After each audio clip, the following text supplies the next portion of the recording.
So howdy, y'all. Man, I sound southern. No. We're gonna keep rolling because I've recorded this far too many times.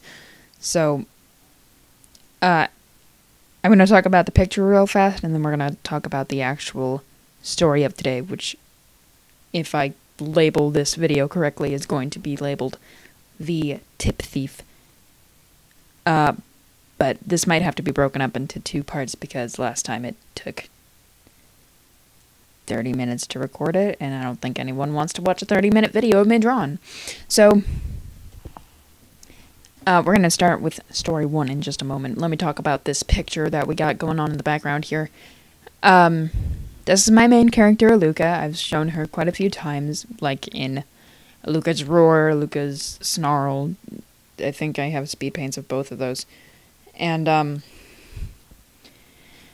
I drew those back in 2016, 2017, I think was Elukka's Snarl. So, obviously, she needed a bit of updating. So, yeah. This is her new ref sheet. A ref sheet being something that I would give to someone I commissioned to draw her, and they would base the picture or how she looks off of this reference sheet.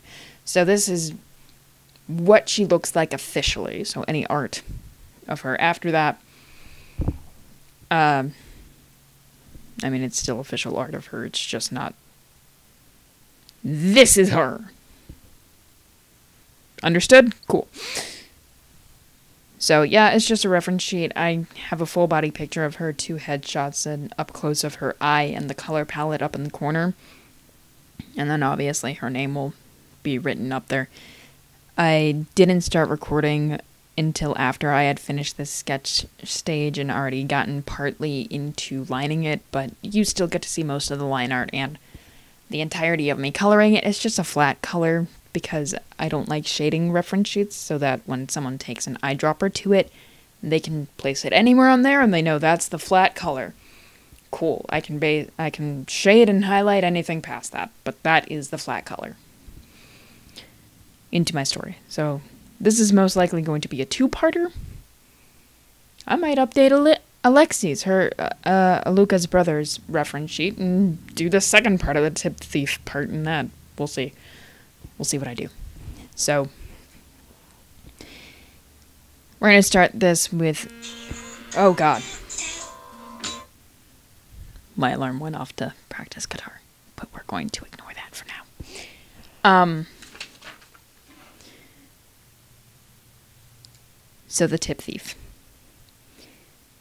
We're going to start off her story real pleasantly with my experience with her at my work's annual party, because that was an experience. Just so everyone's clear, I still work at this location, so I'm not going to be giving out any actual locations, names, or anything that they could use to sue me, honestly, just because I don't want to get sued. I don't want to get fired, because I like this job, even though I might complain about it. So we're gonna start with the holiday party. It was snowing real hard, and I was debating even going to this holiday party because I was like, it's snowing really hard, and it's already late. It was like 9 p.m. when I was debating going and not, and the place the party was at was like 40 minutes away. So I was like, do I want to go? I've already missed one of these, and I don't want to miss another, and I think it'll be fun. So you know what? I'm gonna go. So I took my car, and it was snowing real hard, and set out on my way to go to this party. And I'm glad I went, because for the most part it was enjoyable.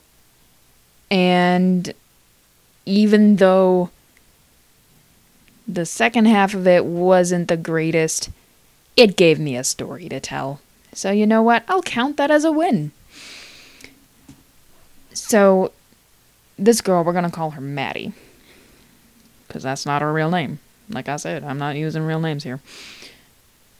And Maddie had told us previously, hey, I can't drink too much because of the medication I'm on. She's above legal drinking age, well above it. She was like, I can't drink that much because of the medication I'm on, so I'm probably only going to be able to have one beer. And I was like, okay, no problem by me. Yeah, by the time I got there, she had already passed that one beer quite significantly. And by the time it was time to leave, she had hit her 7th. So, yeah. She drank quite heavily that night, regardless. And we all had a grand old time at the party. I got to see some coworkers that I haven't seen in a long time because they switched locations and whatever. And at the end, it was about 12:30 in the morning, maybe closer to midnight. The venue we were at started to kick us out. They were like, it's snowing too heavily, y'all are drinking. We don't want to be liable for anybody getting hurt in a car accident on their way home because it's snowing really hard. It was practically a blizzard outside. And Maddie is like, hey, I don't have a ride anymore. My parents said they're not going to come pick me up. And I was like, sounds fake, but okay. And me and some other coworkers were talking about going to get food afterwards because I couldn't find the food at this party. And I was hungry. And she was like, oh, I want to come with. I was like, okay. Sure. But I didn't really want to drive her because I had seen her chugging alcohol earlier. So no. It's a no from me, dog. But my other coworker, the only other one that could drive at this point, was like, hey, my car is full, could you take her? And I was like, well, I don't want to have to deal with this at a later point, so I'm going to say yes, because otherwise that's just conflict I don't need. If I can avoid causing drama, I'm going to, because I still had to work with this person the day after. So, yeah. So, we started heading out to my car, and like I said, it was snowing real hard. So I had to clean the snow off my car, so she got in the car, I turned on the car for her so it could start heating up. I had a remote start, so it had already had some time to heat up, but my little heater was working as hard as it could to try and warm up my car. So I'm out there and I'm scraping the ice and snow off of my car just so I'm able to see, and so that, you know, when I move forward an inch, there's not a foot of snow now blocking my back window, so I had to clear off the top of my car too. And I get back in my car and she's there warming up, and I noticed that my phone charger was unplugged. She had unplugged it to plug in hers, and my phone was at like 30-40%, and I had to put on directions to get back. So I was like, what are you doing? Listen, I work by a simple rule of navigator gets phone charger, because navigation takes up a whole lot of phone battery, and it's gonna kill your phone real fast. Also, driver picks the music, but she had not only unplugged my phone charger, she was messing with my stereo and all that stuff, and I was having quite a problem with that because I still needed to put on directions to get home, or to get to the place where we're going to go to eat. And I was like, okay, rude. And so I don't say anything because she's like, my phone is dead. I'm like, okay, fine, whatever.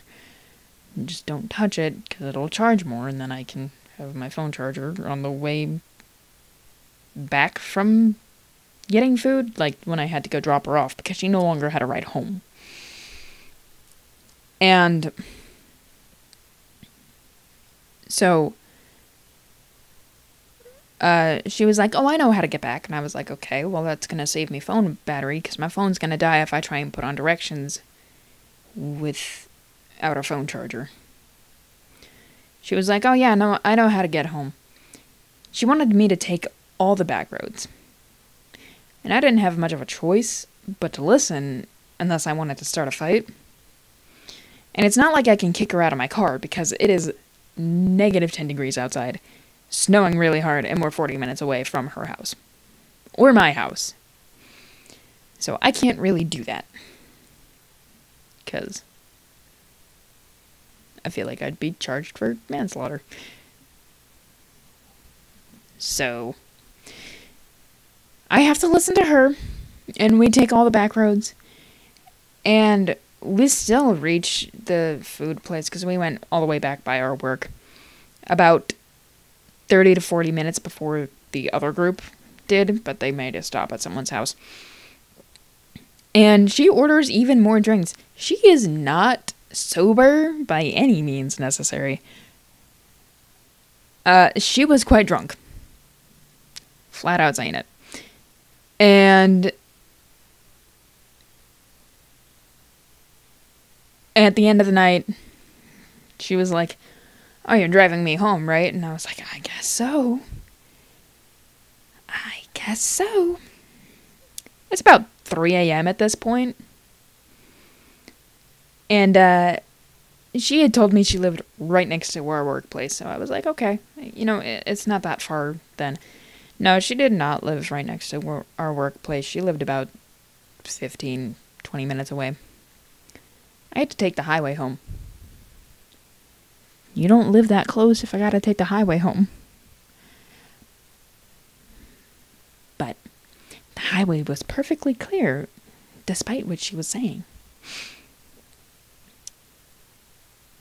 But I drove her home, and I don't have enough time to tell you about the tip thief part of this story, but that's a good introduction to who we're going to call Maddie at this point. My friends really enjoyed just even that half of the story, so I hope y'all enjoyed it. Hopefully I'll be able to actually complete those 12 speed paints that I had promised at the beginning of the year. This one will be my 4th. So I'm going to have to upload quite a few in order to hit that 12 mark in these next, 3 months. But hopefully I can keep telling y'all stories, and I'll get out the second part of the tip thief hopefully fairly soon.